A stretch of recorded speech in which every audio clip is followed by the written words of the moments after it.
Perkenalkan, kami dari kelompok 3 ingin mempresentasikan mengenai PSAK dan GAAP. PSAK atau SAK, Standar Akuntansi Keuangan, adalah persyaratan standar akuntansi keuangan dan interpretasi standar akuntansi keuangan yang diterbitkan oleh Dewan Standar IAI dan Dewan Standar Syariah Ikatan Akuntansi Indonesia serta peraturan regulator pasar modal untuk entitas yang berada di bawah pengawasannya.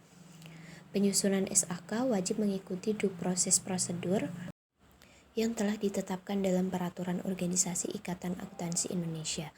Proses tersebut meliputi identifikasi isu, konsultasi isu dengan Dewan Konsultatif SAK, jika diperlukan melakukan riset terbatas, pembahasan materi SAK, pengesahan dan publikasi, pelaksanaan hearing, pelaksanaan limited hearing, pembahasan masukan publik dan pengesahan SAK. Penyusunan annual improvements tidak wajib mengikuti due process public hearing, sedangkan penyusunan produk lain non-SAK tidak wajib mengikuti keseluruhan tahapan due process. GAAP merupakan kependekan dari Generally Accepted Accounting Principle.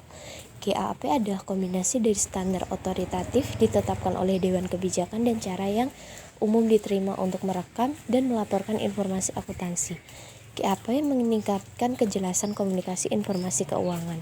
Tujuan perusahaan menggunakan GAAP, salah satu alasan untuk menggunakan GAAP adalah agar pembaca laporan keuangan di beberapa perusahaan memiliki dasar yang memadai untuk perbandingan, karena semua perusahaan menggunakan GAAP telah membuat laporan keuangan dengan menggunakan aturan yang sama.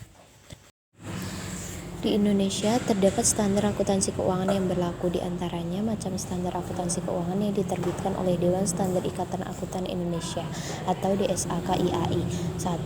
PSAK IFRS, SAK ETAP, PSAK Syariah, PSAK EMKM, dan SAP. Prinsip umum GAAP. 1. Keteraturan, materialistis, konsisten, kesinambungan, metode yang permanen, non-kompensasi. Perbedaan PSAK dan GAAP.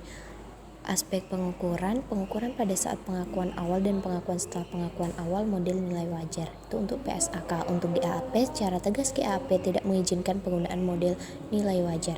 Pengungkapan PSAK selain pengungkapan secara umum juga harus ditambah dengan pengungkapan model nilai wajar atau pengungkapan model biaya. Pengungkapan tambahan apabila entitas menerapkan model nilai wajar, yaitu entitas harus mengungkapkan rekonsiliasi antara jumlah tercatat properti investasi pada awal dan akhir periode.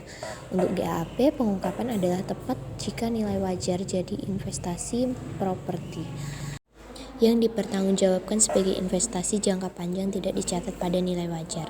Perbedaan yang paling signifikan antara GAAP dan PSAK adalah dengan memandang pada sisi pengukuran atau measurement, yang mana PSAK menggunakan model biaya dan model nilai wajar, sedangkan dalam GAAP hanya menggunakan model biaya atau biaya historis. Salah satu perbedaan utama antara GAAP dan IFRS adalah GAAP bersifat mengatur atau aturan rules-based accounting standard atau form focus, sedangkan IFRS lebih bersifat prinsip principles based accounting standard atau substance focus. Dalam konteks Indonesia, dengan dilakukannya adopsi IFRS ke PSAK, berarti seluruh PSAK yang telah konvergen dengan IFRS bersifat principles based.